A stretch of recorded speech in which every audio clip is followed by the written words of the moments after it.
Com o cancelamento dessa OJ, compete agora ao empregador, à empresa, provar que não paga o vale-transporte porque o empregado não está dentro dos requisitos obrigatórios de concessão do benefício. Há uma alteração no chamado ônus da prova. O empregador é que deve tê-lo de forma robusta e eficiente. Foi inserida uma nova súmula em que o tempo de deslocamento entre a portaria da empresa e o local efetivo de trabalho será contado como parte da jornada de trabalho. Isso é muito comum, por exemplo, na indústria automotiva, em que a portaria é muito distante do local efetivo de trabalho. Diz a nova regra que considera-se a disposição do empregador, leia-se com tempo destinado à remuneração, o tempo necessário ao deslocamento do trabalhador entre a portaria da empresa e o seu efetivo local de trabalho, desde que supere a 10 minutos diários. Então, se entre a portaria e o local efetivo de trabalho houver o consumo de mais do que 10 minutos, esse tempo deverá ser considerado para efeitos do tempo à disposição do empregado e, portanto, a ser remunerado.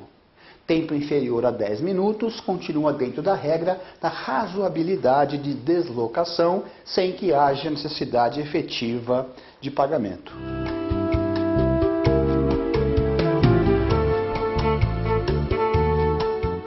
Confira agora a mais uma entrevista no programa A Hora e a Vez da Pequena Empresa. O nosso convidado de hoje é Ricardo Patá, presidente da UGT, que nos honrou com a sua participação no programa passado. Ricardo, é um prazer tê-lo de volta conosco. Obrigado, é um prazer muito grande voltar com esse programa tão bom. Muito obrigado.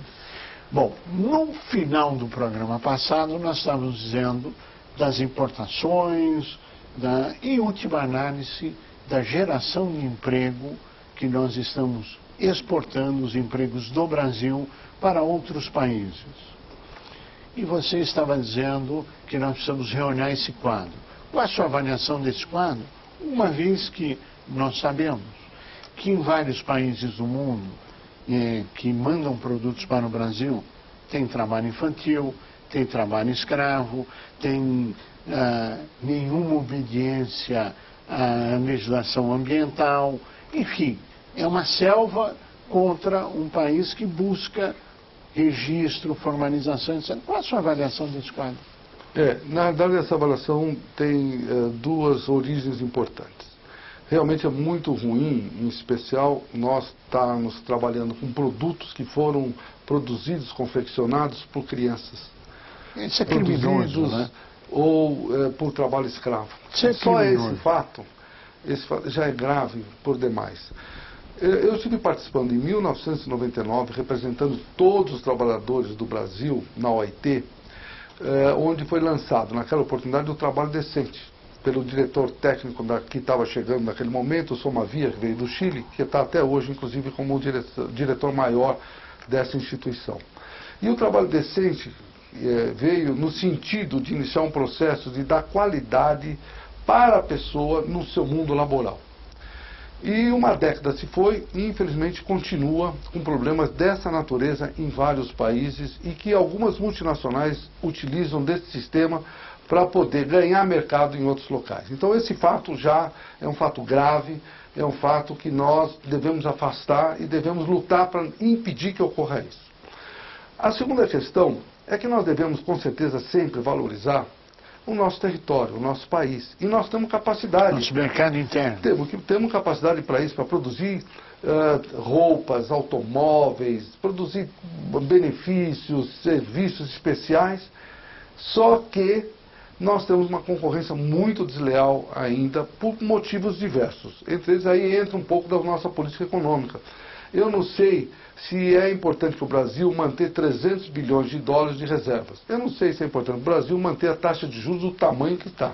Eu não sei, ou melhor, eu sei, eu sou contra essas duas questões. E, ao mesmo tempo, a questão do dólar, que é artificial. Essa conjunção desses fatores econômicos impede, na realidade, que o Brasil tenha uma relação razoável com outros países, onde poderíamos exportar muito mais e importar muito menos. Nós devemos valorizar os nossos trabalhadores e as nossas trabalhadoras, por esses motivos, em especial por aquele que quando nós produzimos e exportamos, nós produzimos isso com certeza sem haver um ambiente de trabalho escravo, sem haver ambiente de trabalho infantil. Com certeza, nessa questão, o Brasil tem nota 10. É verdade. Bom, você está falando também da viabilidade ou da visão de que quanto mais perto os empresários e os trabalhadores trabalharem, melhor será o desenvolvimento social e os ganhos da sociedade. Você tem alguma sugestão concreta para tentar levar, por exemplo, essas questões que nós acabamos de falar aqui ao governo ou aos governos? Olha, aí nós temos alguns caminhos. Nós temos os caminhos bilaterais entre os trabalhadores e os empresários, e esse caminho que, na realidade, nós podemos chamar de um caminho onde a mão de obra, o capital e o trabalho possam, junto com o governo, melhorar as condições dos trabalhadores, melhorar as condições do nosso país e melhorar as condições da nossa economia e da nossa sociedade. Mas, na questão bilateral, isso não é difícil. Nós devíamos implantar o tal do PLR. A participação dos resultados, que é uma lei que está desde 97, estava com medida provisória, convalidada em lei em 2000, ela traz benefício muito grande para todos, inclusive para os empresários, mas muitos deles não ainda perceberam a importância da participação dos resultados. Toda vez que há essa distribuição do resultado de uma empresa, vai motivar muito mais o trabalhador, vai diminuir muito mais as faltas dos trabalhadores que possam ocorrer e vai fazer com que a empresa tenha muito mais condições da sua produção e do seu resultado. Eu acho que nós temos que fazer as duas atividades, tanto aquelas conjuntas, onde podemos, juntos ao governo, influir e fazer com que mude política econômica, que mude o respeito para com a relação capital e trabalho, e também podemos fazer a nossa lição de casa, capital e trabalho, para melhorar as condições da empresa e, em especial, dos trabalhadores. Nesse cenário, Brasil, mercado interno, treinamento, cidadania, você está vendo uma evolução sólida? Olha, com certeza sim. Porque hoje nós estamos percebendo que muitos empresários, inclusive, reclamam da falta de capacitação, da falta de qualificação. E têm buscado juntos às centrais sindicais caminhos que nós possamos fazer com que os nossos trabalhadores tenham essa condição melhorada. Porque, provavelmente, hoje o nosso maior gargalo é a questão da mão de obra. Porque nós estamos importando até mão de obra de outros países, que é um absurdo, mas está ocorrendo isso.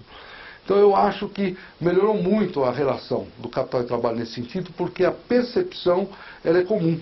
Todos nós estamos percebendo que nós precisamos dessa questão.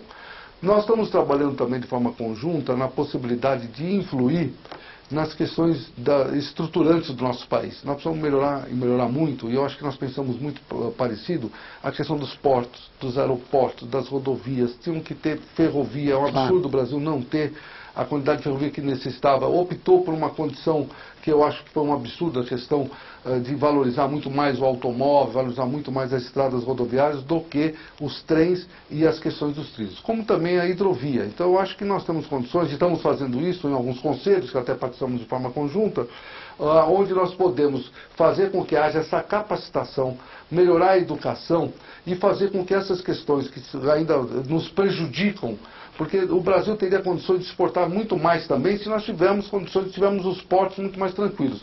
A gente observa nas televisões, quando vai a soja ser exportada, aqueles quilômetros e quilômetros de caminhões com soja que não consegue sair do nosso país, por exemplo. Então melhorou, mas podemos melhorar muito mais. Nessa relação com o governo, claro que existem altos, existem baixos, existem pontos convergentes, pontos divergentes, que é inerente a entidades que são independentes, que têm um vínculo com a sua base. E você acredita que isto deixa sequelas ou isto tem que ser tratado de uma forma absolutamente profissional, sem sequelas de nenhuma das partes? Não, eu acho que nós temos que ser profissionais em todos os sentidos. E nós temos que sempre buscar o que é melhor para a nossa sociedade. Nós não podemos dirigir as instituições pelo nosso estômago, pelo nosso fígado, que muitas vezes nós somos surpreendidos